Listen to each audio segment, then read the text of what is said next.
Gemini, this is for you. Today is March 11, 2025. Dahil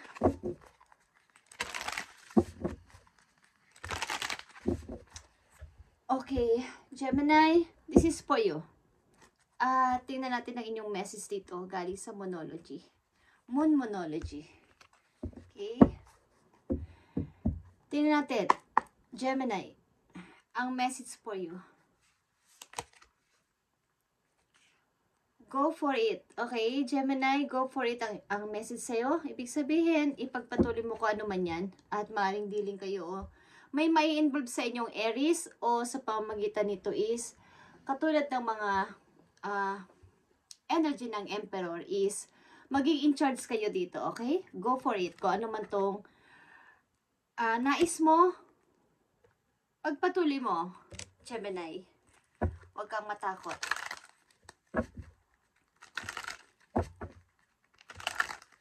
Para sa mga Gemini, at ang ganda ng aking candle, guys. Ito ay kagagawa ko lang. Okay.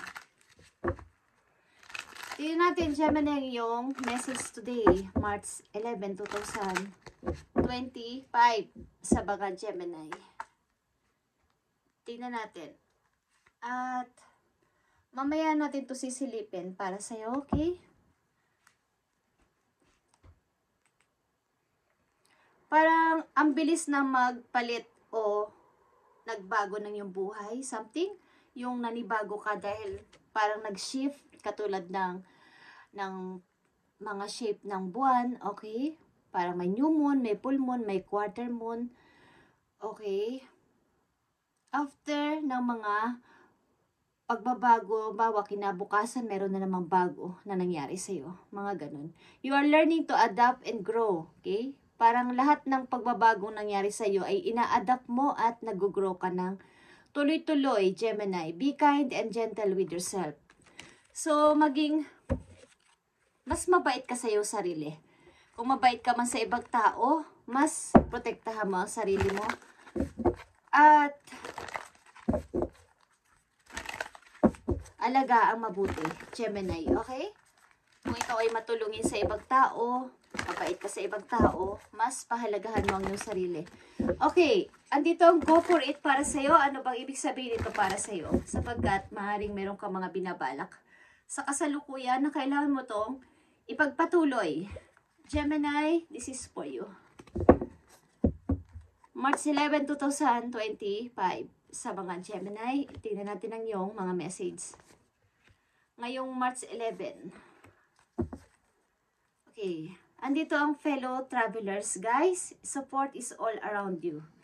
Ano man itong pagta-travel ninyo, ito man ay same sa inyong place o pupunta kayo ng ibang bansa is may mga taong tutulong sa inyo, susuporta sa inyo doon sa lugar na yon, guys. At huwag kayong mag-alala. Susuportahan nila kayo, mga katulad ninyong travelers din. Okay.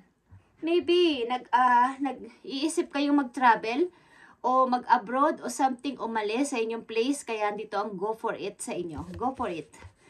Okay, Gemini, andito ang shout to the heavens with happiness. Okay?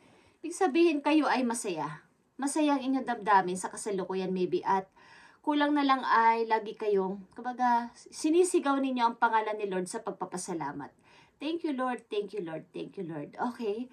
At masayang masaya kayo. Andito ang distant thunder. Clear the air, okay? Maaring kayo talaga ay lumalayo at lumayo na sa mga magugulong tao at mga gumugulo sa inyo. At umiiwas na rin kayo makialam sa problema ng may problema. Problema ng iba, bahala kayo. Sa ngayon is, kailangan ko munang dumistansya sa inyo. Something, keep distance. Alam nyo ba yung pag tinuturuan pa kayo magmaneho, di ba? Kailangan ang distansya is isang kasi laki din ng kotse kung kayo ay nag-aaral ng pagdadrive, okay? Ang distansya nyo ay dapat ay kasi laki din ng inyong sasakyan kung ano man ang inyong minamaneho sapagkat maaaring may aksidente sa harap at likod ninyo at kailangan may distansya kayo. So makakaiwas kayo sa anumang mangyari kung sakasakali. Rainbow blessings is here. Blessings are showering your life. Gemini, okay? Magsha-shower ang mga blessings sa inyo, guys. Something. At kayo ay masaya. Kung kayo ay may binabalak na sa kasalukuyan, something na anuman yung binabalak nyo na yan ay inyong ipagpatuloy. Go for it. Okay? At ito ay new moon in Aries. Ang ibig sabihin pati ng new moon ay ang pag-i-start. Okay? Kung kayo ay balak na magtrabaho sa bagong work, bagong bahay, is sa new moon ninyo gawin. At kung kayo naman ay magtatanim, something na kayo ay mag-close ng cycle, mag-close ng mga pag-ibig, i-close nyo yan sa full moon, okay? Para pagdating ng new moon ay bagong simula, bagong cycle, bagong buhay. Okay, Gemini, tingnan natin pa ang mga message for you. Ikaw ay magsha-shine, something shine. Magniningning ka, Gemini, something. Yeah. Tingnan natin ang message pa sa'yo, Gemini, dito.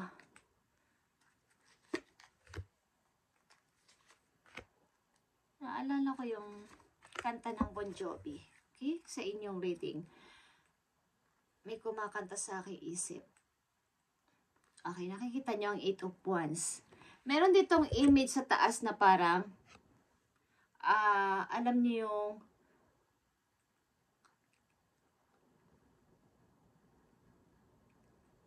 yung hayop na yung animals na, hindi naman masasabing animals yun. Animals ba tawag doon? Yung nagpapalit ng mga anyo, okay? Is kayo ay nagpapatuloy sa buhay but may image dito na parang hindi nyo nakikita. Something na ito ay taong galit sa inyo, taong ayaw kayong move ng tuloy-tuloy at pinipigilan ng inyong pagpo-forward o pag-move on ng tuloy-tuloy. Mayroong pumipigil sa inyong mga binabalak at pinaplano. Gemini, ito yung parang kasing, hindi ko talaga siya masabi, pero alam ko ang pangalan niya, guys, ng ano na yon. Nagpapalit siya ng mga kulay. Kakulay niya yung green na puno, green na leaves, magi-green din siya para hindi siya mahalata. Okay? Something na ito ay magbabalat kayo. Okay? Kayo ay sinusundan ng isang parang kayo ay minamanman ng isang tao sa palagay nyo ay wala na o something na palagay nyo ay hindi na kayo sasundan o sa palagay nyo ay okay na kayong dalawa pero nakatingin ito sa iyo at pilit kang pinipigilan sa iyong pag-move on o sa iyong inaabala ka ng person na to. Maaring ito ay nag-i-stock sa iyong mga plano at gagawin na sa buhay. Gemini, yan, nakikita nyo ang 5 of Cups dito. May nagpapaalala sa inyo dito something na kayo ay wag nang mag-isip-isip ng about pa sa past. Kapag ay, may anak kayo sa tabi ninyo, nagpapapansin na, mama or papa, wag mo nang isipin ang galing sa past. Tingnan mo kung ano at sino ang nasa tabi mo ngayon at kami naman ang pahalagahan mo. Dito ka na lang tumutok sa amin. Okay? Sa mga taong nasa paligid nyo na nagmamahal sa inyo. Okay? May rin sa inyo humihingi ng atensyon, ilan sa inyo. At nandito ang the moon. Okay? Distant thunder. Maaring ini-ignore nyo ang mga taong nang aabala talaga sa inyo. Night and day. Ay, wag nyo na silang pansinin. Okay, Gemini. At nandito ang blessing, rainbow blessing. Blessings are showering your life. Nakita mo to? Makakapag-ipon ka na ng money ng tuloy-tuloy, Gemini. But, pakiramdaman mo ang iyong paligid.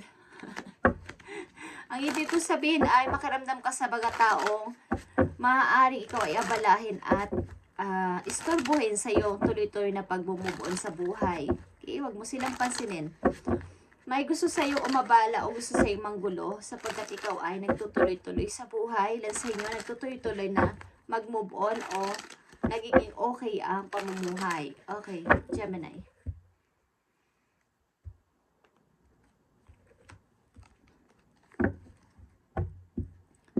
Tingnan natin pa mga message for you, Gemini, ngayon, March 11, 2025. March 11, 2025. Yeah, nakikita nyo to. Magtuloy-tuloy kayo, 6 of Wands, sa iyong tagumpay. Hanapin mo ang sarili mo sa ibang lugar o something na yung mga hobby na gusto nyo gawin ay ipagpatuloy ninyo. Eh, may susuporta sa inyo dito kahit mangilan-ngilan lang sila. Hindi naman karamihan, but mangilan-ngilan meron talaga. Okay? Mga 6.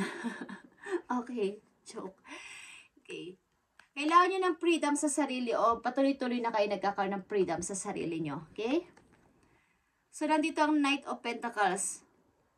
Kailangan mo umi-step ng pakunti-kunti kahit na konti lang. Kahit na isang step, bukas isang step na naman. O kahit na yung pakunti-kunting pag-move on o kaya ay pakunti-kunting pag-i-start about sa inyong pagkakapirahan is ipagpatuloy mo to at pansinin mo ang mga taong nasa harapan mo ngayon, nasa paligid mo, kasama mo sa buhay, kasama mo sa bahay. At magiging okay ang lahat sa inyo, Gemini. Okay? Kasi may mga taong takot umakyat sa taas, mataas na mataas, sapagkat, kumbaga, nakakatakot, nakakalula. Pero pag naabot nyo yung taas na yon at nakita nyo ang ganda ng view sa baba, parang nawala lahat ng takot ninyo. Okay? Kung uunti-unti nyo ang paghakbang papunta sa taas, hindi naman yun mahirap. So, pag plano kayo ng pakunti-kunti, kung ano man tong plano ninyo, Gemini, na mag-start na mga maliliit na negosyo muna, is ipagpatuloy ninyo, okay? So, nandito ang 4 of Cups and nakikita nyo kung paano nyo itapon yung cup na ito na may lamang tubig sapagkat may tao sa inyong maaari mang istorbo at bumalik sa buhay ninyo, but no, hindi nyo na ito tatanggapin at papansinin. Okay. At nandito ang 10 of Swords, guys. Okay.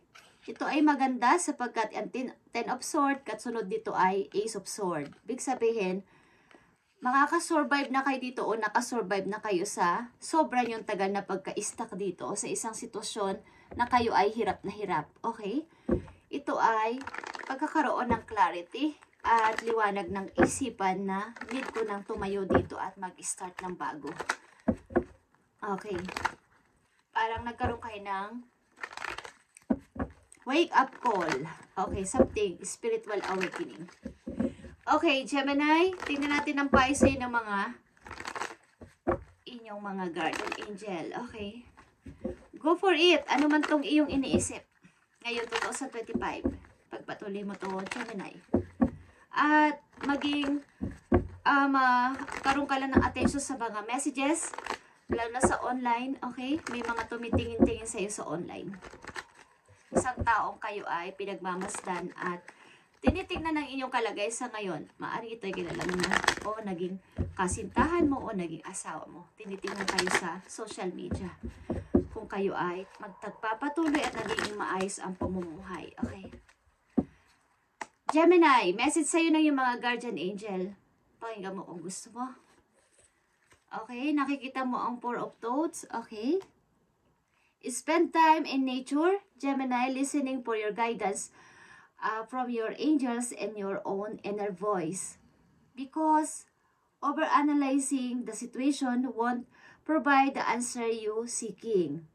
Consider taking a vacation or a small break to help your rejuvenate, okay, and become clear in what you next step, okay, would be.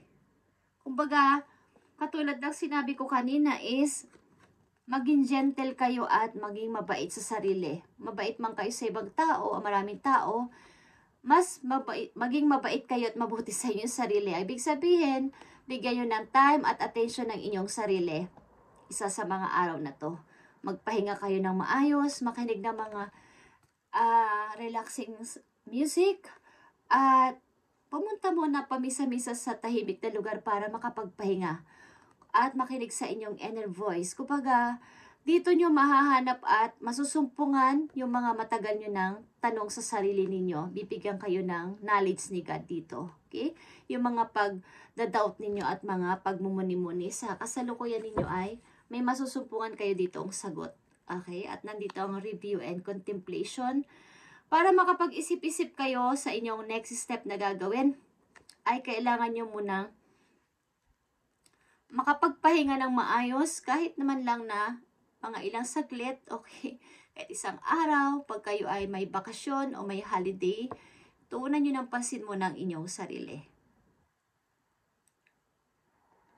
Kumbaga, ito yung review and contemplation is, lahat ng mga nangyari sa buhay mo ay wag mo nang isisi kung sa sarili mo o kung ano man ang hindi mo nagawa o nakompleto sa iyong nakaraan sapagkat nagawa mo ang iyong parte sa sitwasyon. Wag mo nang sisihin o magbalik tanaw sa nakaraan. Don't be distracted by conventional thinking. Be really okay. Isipin mo ngayon ang iyong sarili at maging, kumbaga, isipin mo yung realidad ngayon, sa ngayon.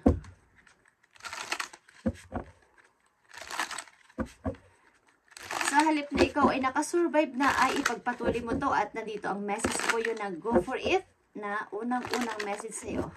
Maaring may makikilala kang Aries sa iyong chart at something na ang tao na to magpapalakas sa buhay mo o sa isip mo na ikaw ay magpatuloy sa buhay. Gemini, maging ito man ay kaibigan o magiging lovers mo is, ito ay nasa energy ng fire sign o Aries. Okay?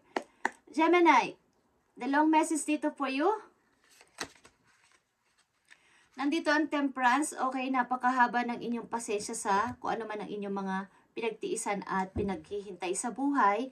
Is nananatili kayong nag-meditate, nagpipray at naghihintay sa tamang pagkakataon na timing sa inyong buhay para sa inyong ikakaunlad. Sa inyong papunta sa future. Okay, maaring kayo ay marami mga panata at pinagpipray o mga wish kay God, kay universe na sana at umaasa kayo na ito ay matupad sa tamang panahon. Okay. So, ito na yung tamang panahon. Kaya rin ito ang message na go for it. Kung ano man tong inyong hinihintay na to at sinasabi sa inyo dito na kayo ay makinig sa inyong sariling intuition. Huwag masyadong makinig sa opinion ng ibang tao sapagkat masisira ang inyong plano. Okay. Gemini, isa pang message na mahalaga for you. Yeah, nakita nyo ang Knight of Pentacles again. Andito ang dalawang Knight of Pentacles. Ipagpatuloy mo to, itong plano na to. Ito ay papunta sa iyong pag-unlad, about ito sa inyong Pentacles o coins. Ito ay money. Okay, about sa inyo itong trabaho, maybe kayo ay nagpaplano na maghanap ng ibang mapagkakakitaan o ibang trabaho sa ibang lugar, abroad man yan o sa inyong place sa ngayon, but sa ibang city. Okay, is nagbabala kayong mag-relocate o mag-change ng inyong career. Okay. Special message for you, Gemini. You are feeling somewhat confused by events that are unfolding around you in the various seemingly contradictory, okay, information that are coming your way. Trust your instinct and do what they are telling you to do. And you will learn a lot about yourself in the direction you want your life to take. Okay. So, kayo ay mag-trust sa inyong kutob, kaba, at nararamdaman na sinasabi nyo siguro, magpalit kaya ako ng karir. Maglipat kaya ako ng bahay. Maglipat kaya ako ng pagtatrabahuan. Maniwala kayo na ito ay magkakatotoo at ito ay mangyayari. Okay? So, parang may mga bagay sa inyong buhay dati kasi na ginawa nyo at parang hindi naging matagumpay. So sa ngayon ay, andito ang message na to na go for it. At may dalo ka ditong Knight of Pentacles na pagpapatunay na plano mo ang maglipat ng work, plano mo ang mag-change ng career, at plano mo ang pagre-relocate something, at plano mo rin magtayo o mag-start ng bagong negosyo is ituloy mo, Gemini. Okay? Saka kayo ay meditate, magpahinga at mag-isip-isip, okay, sa isang tahimik na lugar at doon masusumpungan ang mga sagot mo sa mga tanong mo kay Lord. Bibigyan kayo ng knowledge ni Lord dito, okay? At kumbaga, malalaman mo ang gusto mo talagang mangyari na parang pinagdududahan mo pa ang sarili mo sa kasalukuyan na baka hindi tama, baka hindi maging okay, is andito ang sagot na makinig kayo sa inyong sarili at sa tinitibok ng inyong puso kung ano talaga ito at go for it, okay?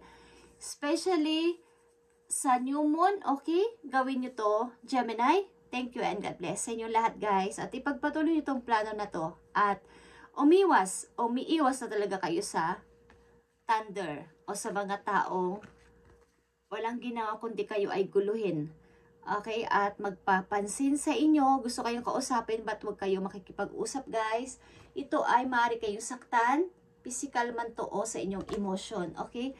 At something na may gusto sa inyo mang abala, maaari ito ay online. Okay? Pinipigilan ng inyong pagpo-forward o pag-moving ng tuloy-tuloy. Ang swerteng paparating sa inyo ay napipigilan because sa tao na to o sa isang bad energy na sumasabay sa inyong pag-moving. Okay?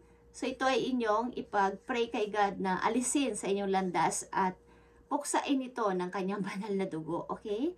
Gemini, thank you and God bless sa inyo lahat.